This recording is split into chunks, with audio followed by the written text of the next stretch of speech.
தமிழ் படித்தால் பிச்சை கூட கிடைக்காது. That one line is enough, sir, but I'll read the passage. What does it mean?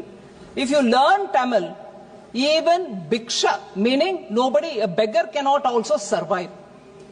You won't get even alms, meaning you won't even get anyone giving you dhan. Tamil படித்தால் பிச்சை கூட கிடைக்காது.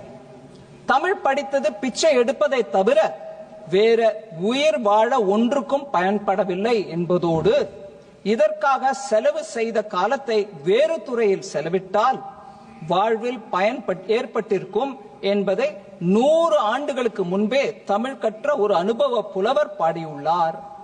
He says that. He says, if you had spent that time learning Tamil for learning something else, you would have had some kind of meaningful thing in your hand to lead your life. Instead of that, why are you learning Tamil?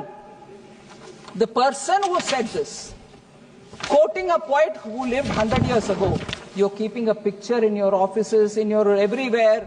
பிரிய சகோதரி பவதி பிக்ஷாந்தேகி என்று தெலுங்கில் இசைபாடி வந்த அந்த மாமனிதர் இசைமேதை தியாகராஜன். அவர் பிக்ஷா பாத்திரத்திலிருந்து எடுத்த சில்லறைகள் நவீன காலத்திற்கு உதவாது என்று தெரிந்தவர்கள் நீங்கள். நீங்கள் வெள்ளைக்கார கல்வி கற்றது கண்டிப்பாய் கற்பூர புத்திதான். அது காற்றோடு போய் பல ஆண்டுகளாகிவிட்டன. அதன் பிறகு உங்கள் பிச்சை பாத்திரம் உருமாற்றப்பட்டது. பிச்சை குவளை பெரும் உண்டியலானது.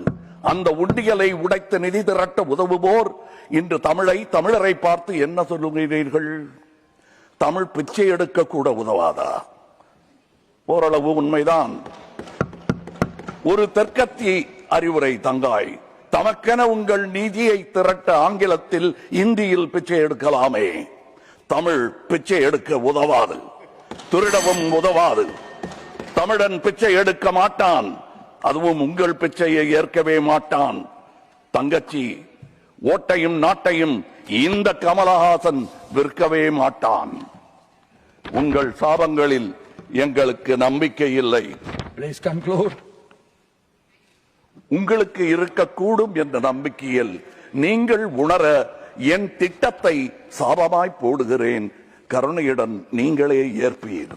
உங்கள் இஷ்ட தெய்வங்களை வேண்டிக் கொள்ளுங்கள். பகுத்தறிந்த தமிழ்ச்சித்தன் கூற்று இது. வினை உம்மை சுடுக, என்றும் எங்கள் நாடு நீடூழி வாழும். வினை உம்மை சுடுக, ஓட்டப்பம்பும் வீட்டை சுடுக. வந்தீர் வென்றீர் செல்வீர். இது உலக நியதி, அரசியல் நியதியும் கூட.